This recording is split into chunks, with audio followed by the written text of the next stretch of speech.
বন্ধুরা, স্বাগতম সনাতন বাণী চ্যানেলে। আজ আমরা কথা বলবো সেই মহাগ্রন্থ নিয়ে, যা শুধু একটি ধর্মগ্রন্থ নয়, মানব সভ্যতার চিরন্তন আলোকবর্তিকা, যা যুগে যুগে মানুষকে অন্ধকার থেকে আলোয় নিয়ে এসেছে। আজ আমরা কথা বলবো শ্রীমদ্ ভগবদ্গীতার সার নিয়ে। কুরুক্ষেত্রের যুদ্ধক্ষেত্রে এক বিভ্রান্ত মুহূর্তে, যেখানে ধর্ম ও অধর্ম, কর্তব্য ও করুণা, আত্মীয়তা ও আদর্শ সবকিছু একে অপরের বিপরীতে দাঁড়িয়ে পড়েছিল। অর্জুন, যিনি ছিলেন এক মহাবীর যোদ্ধা, তার হাত কেঁপে উঠল, তার চোখে জল, হৃদয়ে অস্থিরতা। তিনি বললেন, হে কৃষ্ণ, আমি যুদ্ধ করব না। এ কেমন যুদ্ধ, যেখানে আমাকে আমার গুরু দ্রোণকে মারতে হবে, আমার দাদা ভীষ্মকে হত্যা করতে হবে, আমার আত্মীয়, বন্ধু, ভ্রাতাদের বিরুদ্ধে তীর ছুড়তে হবে। তখনই শ্রীকৃষ্ণের মুখে বেজে উঠল সেই মহাবাণী, যা শুধু অর্জুনের জন্য নয়, সমগ্র মানবজাতির জন্য, ভগবদ্গীতা। কৃষ্ণ বললেন, হে অর্জুন, তোমার কর্তব্য কর্ম করো, কিন্তু ফলের আসক্তি রেখো না। তুমি যে শরীর মনে করছো, সেটি নশ্বর, কিন্তু তোমার ভিতরের আত্মা অমর। মৃত্যু নেই, জন্ম নেই, এই আত্মা চিরন্তন, অবিনশ্বর। যেমন মানুষ পুরনো পোশাক ত্যাগ করে নতুন পরে, তেমনি আত্মাও পুরনো শরীর ত্যাগ করে নতুন দেহ ধারণ করে। অর্জুন, তুমি কাকে মারছ? কাকে হত্যা করবে? কেউ কারো প্রাণ নিতে পারে না, কারণ আত্মা অমর। তাই তোমার কর্তব্য পালন করো, যুদ্ধে দাঁড়াও, ধর্ম রক্ষা করো। কৃষ্ণ তখন একের পর এক শ্লোকের মাধ্যমে কর্ম, জ্ঞান, ভক্তি, সংযম, আত্মনিয়ন্ত্রণ, মুক্তি সব বিষয়ে ব্যাখ্যা দিতে শুরু করলেন। তিনি বললেন, মানুষকে তার কর্তব্য পালন করতে হবে, কিন্তু ফলের আশা করলে সে আসক্ত হয়, আর আসক্তিই বন্ধন সৃষ্টি করে।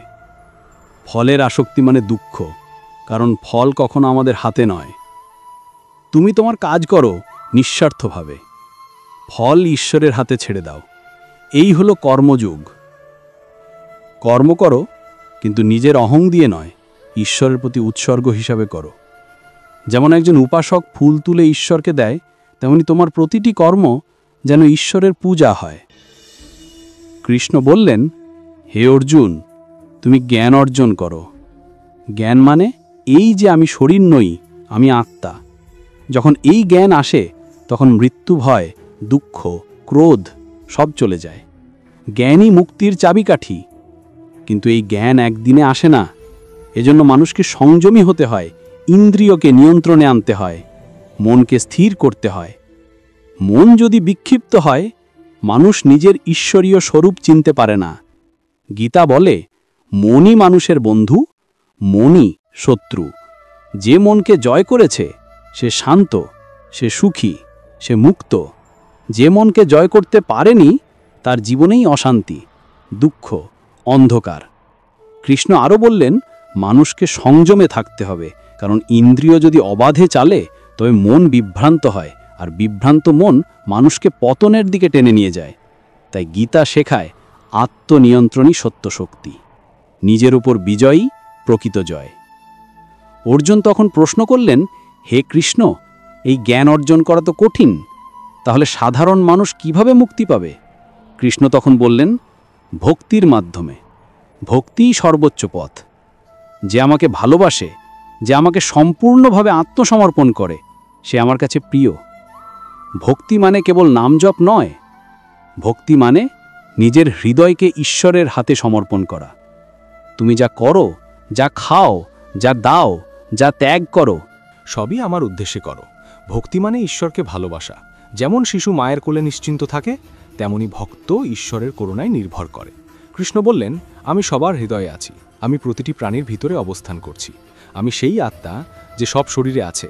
কেউ আমাকে দেখে না, কারণ মায়া আড়াল করে রেখেছে, কিন্তু যে মায়ার পর্দা সরিয়ে দেখে, সে সর্বত্র আমাকেই দেখে। গীতা শেখায়, ঈশ্বর বাইরে নন, ঈশ্বর আমাদের ভিতরে। তাই অন্যকে আঘাত করা মানে নিজেকে আঘাত করা, অন্যকে ভালোবাসা মানে ঈশ্বরকেই ভালোবাসা। গীতা বলে, মানুষ যদি নিজের কর্তব্য নিষ্ঠা ভরে করে, নিজের মন শান্ত রাখে, ঈশ্বরের প্রতি বিশ্বাস রাখে, তবে সে সংসারে থেকেও সংসার থেকে মুক্ত। সংসার থেকে পালানো নয়, সংসারের মধ্যেই শান্তি খুঁজে পাওয়াই গীতার শিক্ষা। যেমন পদ্মফুল কাদায় থেকেও কাদায় মেশে না, তেমনি জ্ঞানী ব্যক্তি সংসারে থেকেও আসক্ত হয় না। কৃষ্ণ বলেন, হে অর্জুন, আসক্তিই দুঃখের মূল। যখন কেউ ফল, ব্যক্তি বা বস্তিতে আসক্ত হয়, তখনই তার মন কষ্টে জড়িয়ে পড়ে। কিন্তু যে মানুষ ফলের আকাঙ্ক্ষা ত্যাগ করে শুধু কর্তব্য পালন করে, সে মুক্ত। গীতা শেখায়, আসক্তি ত্যাগ করো, তবেই শান্তি পাবে। অর্জুন তখন বললেন, হে কৃষ্ণ, আমি বুঝি, কিন্তু মন বড় চঞ্চল, এক জায়গায় স্থির থাকে না। কৃষ্ণ তখন বললেন, হ্যাঁ অর্জুন, মন চঞ্চল, দমন করা কঠিন, কিন্তু অভ্যেস আর বৈরাগ্যের মাধ্যমে মনকে জয় করা যায়। প্রতিদিন একটু একটু করে মনকে শান্ত করতে হবে, ধ্যানের মাধ্যমে, আত্মচিন্তনের মাধ্যমে মনকে শুদ্ধ করতে হবে, কারণ মনই তোমার সৃষ্টিকর্তা, মনই ধ্বংসকারী। কৃষ্ণ বললেন, হে অর্জুন, মানুষ তার চিন্তার মতোই হয়, যে যা ভাবে সে তাই হয়ে ওঠে। তাই মনকে ভালো চিন্তায় ভরাও, ঈশ্বর চিন্তায় ভরাও, এভাবেই মানুষ ধীরে ধীরে পরম সত্যে পৌঁছায়। কৃষ্ণ আরও বললেন, মানুষ অনেকভাবে আমাকে খোঁজে, কেউ জ্ঞানযোগে, কেউ কর্মযোগে, কেউ ভক্তিযোগে। আমি সব পথেই আছি, যে যে পথে আসে আমি সেই পথেই তার কাছে পৌঁছাই। কেউ রূপে দেখে, কেউ রূপহীনভাবে অনুভব করে, কিন্তু আমি সর্বত্র, আমি সর্বজনের। গীতা আরও বলে, মানুষ দুঃখ পায় কারণ সে ভাবে আমি কর্তা, কিন্তু আসলেই ঈশ্বরই কর্তা, আমরা তার যন্ত্রমাত্র। যতক্ষণ মানুষ ভাবে আমি করছি, আমি পাচ্ছি, আমি হেরেছি, আমি জিতেছি, ততক্ষণ দুঃখ, অহং, ভয়, রাগ সব তাকে গ্রাস করে। কিন্তু যে বোঝে সব ঈশ্বরের ইচ্ছায় হচ্ছে, আমি কেবল অংশীদার, সে শান্তি পায়। গীতা শেখায়, অহং ত্যাগ করো, বিনয় ধারণ করো, প্রকৃত শক্তি নম্রতায়। কৃষ্ণ বললেন, অহংকার মানুষকে পতনের দিকে ঠেলে দেয়। যে ভাবে আমি বড়, সে অন্ধ হয়ে যায়, কিন্তু যে ভাবে সবই ঈশ্বরের, তার চোখ খুলে যায়। গীতা শেখায়, নিজের কর্মকে পূজা হিসেবে করো, ফল ঈশ্বরের হাতে দাও, মন ঈশ্বরের দিকে রাখো, তাহলেই তুমি মুক্ত। কৃষ্ণ আরও বললেন, আমি প্রতিটি জীবের মধ্যে আছি, আমি সেই আগুন যা হজম করায়, আমি সেই বায়ু যা প্রাণ দেয়, আমি সেই বৃষ্টি যা জীবন দেয়, আমি সব কিছু, আবার সব কিছুর পরেও। যে আমাকে জানে সে সত্য, আর যে জানে না সে অন্ধকারে ঘুরে বেড়ায়। অর্জুনের সমস্ত বিভ্রান্তি তখন ধীরে ধীরে মুছে যেতে লাগলো।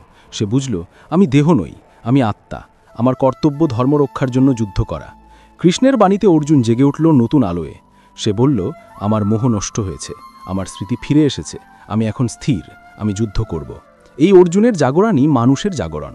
আমাদের জীবনের প্রতিটি মুহূর্তেই আমরা কুরুক্ষেত্রের মতো দ্বন্দ্বে পড়ি, কর্তব্য বনাম স্বার্থ, সত্য বনাম মিথ্যা, ভালো বনাম মন্দ।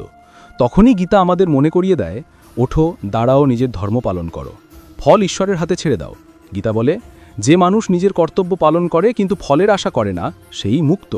যে নিজের মন শান্ত রাখে সেই সুখী, যে অন্যকে নিজের মতো দেখে সেই জ্ঞানী। গীতা শেখায়, যে সুখে স্থির থাকে, দুঃখে স্থির থাকে, জয় পরাজয় সমভাবে দেখে, সেই যোগী। জীবনে যাই ঘটুক শান্ত থাকো, কারণ সবই ঈশ্বরের পরিকল্পনা। গীতা বলে, মৃত্যু কোনো শেষ নয়, এটি নতুন সূচনা। আত্মা কখনো মরে না, কেবল দেহ পরিবর্তন হয়। তাই মৃত্যুতে কেঁদো না, জীবনে ভয় পেও না। যা ঘটছে তা ঈশ্বরের ইচ্ছায় ঘটছে, তুমি শুধু তোমার কর্তব্য করো। গীতা শেখায়, যে নিজের ইন্দ্রিয়, মন, চিন্তা, কর্ম সব কিছু ঈশ্বরকে উৎসর্গ করে, সে কখনো পাপের দ্বারা স্পর্শিত হয় না। যেমন পদ্মপাতা জলে থেকেও ভেজে না, তেমনি ভক্ত সংসারে থেকেও আসক্ত হয় না। কৃষ্ণ বললেন, হে অর্জুন, যে ব্যক্তি আমাকে সর্বত্র দেখে এবং সর্বত্র আমাকে অনুভব করে, আমি তার মধ্যে থাকি, সে আমার মধ্যে থাকে। এই হলো একত্ববোধ, যেখানে আর আমি আর তুমি নেই, সবই তিনি। গীতার শেষ দিকে কৃষ্ণ বলেন, হে অর্জুন, সর্বধর্মান পরিত্যজ্য মাং একং শরণং ব্রজ, অর্থাৎ সব ধর্ম, সব নিয়ম, সব পথ ত্যাগ করে শুধু আমার শরণ হও, আমি তোমার সকল পাপ থেকে মুক্তি দেব, ভয় করো না। এই এক বাক্যেই গীতার পরমসার নিহিত। ঈশ্বরের শরণ যাও, তাহলেই মুক্তি। জীবনে যত কষ্ট আসুক, যত ব্যর্থতা আসুক, ঈশ্বরকে ধরো, তিনিই পথ দেখাবেন। গীতা শুধু ধর্মগ্রন্থ নয়, এটি জীবনের বিজ্ঞান। প্রতিটি শ্লোকে আছে মনোবিজ্ঞান, দর্শন, আধ্যাত্মিকতা। এটি শেখায় কিভাবে বাঁচতে হয়, কিভাবে ভাবতে হয়, কিভাবে ভালোবাসতে হয়। এটি শেখায় আসক্তি ছেড়ে কর্তব্যে বাঁচো, অহং ছেড়ে ভক্তিতে বাঁচো, দুঃখ ছেড়ে জ্ঞানে বাঁচো। গীতার প্রতিটি শব্দে আছে শক্তি, প্রতিটি বাক্যে আছে মুক্তি। এটি কেবল শোনা নয়, অনুভব করার গ্রন্থ। যখন তুমি হতাশ, গীতা পড়ো। যখন বিভ্রান্ত, গীতা পড়ো। যখন অহং তোমায় গ্রাস করে, গীতা পড়ো। যখন দুঃখে ভেঙে পড়ো, গীতা পড়ো। কারণ গীতা তোমার অন্তরে কৃষ্ণের কণ্ঠস্বর। তিনি বলছেন, হে মানুষ, তুমি ভয় পেও না, আমি তোমার সঙ্গে আছি। জীবনের প্রতিটি কষ্ট, প্রতিটি পরীক্ষা, প্রতিটি হারের মধ্যে ঈশ্বরের শিক্ষা লুকিয়ে আছে। গীতা বলে, প্রত্যেক মুহূর্তেই শিক্ষা, প্রত্যেক ব্যথাই পরিশুদ্ধি। তাই জীবনের প্রতি মুহূর্তকে স্বাগত জানাও। সুখে দুঃখে সমভাবে থেকো, জয় পরাজয় সমভাবে থেকো, কারণ এগুলো কেবল অভিজ্ঞতা। তোমার আত্মা এই সবের ঊর্ধ্বে। যখন কেউ এই সত্য উপলব্ধি করে, তখন সে মুক্ত। তখনই সে উপলব্ধি করে, আমি ঈশ্বরের অংশ, আমি তারই সত্তা। বন্ধুরা, এই হলো গীতার চিরন্তন বাণী। নিজেকে জানো, কর্তব্য করো, ফল ঈশ্বরের হাতে ছেড়ে দাও, আর ঈশ্বরের শরণ যাও। এই এক বাণী যদি জীবনে ধারণ করা যায়, তাহলে জীবনের সমস্ত বিভ্রান্তি, ভয়, দুঃখ মুছে যায়। গীতা আমাদের শেখায় কিভাবে বাঁচতে হয়, কিভাবে মরতে নয়। তাই গীতা শুধু যুদ্ধের গ্রন্থ নয়, এটি শান্তির গ্রন্থ, এটি মুক্তির গ্রন্থ, এটি জীবনের গ্রন্থ। তাই আজ যদি আমরা গীতার পথে চলি, তাহলে জীবনের কুরুক্ষেত্রেও আমরা শান্তি পাব, জয় পাব, মুক্তি পাব। জয় শ্রীকৃষ্ণ, জয় সনাতন ধর্ম।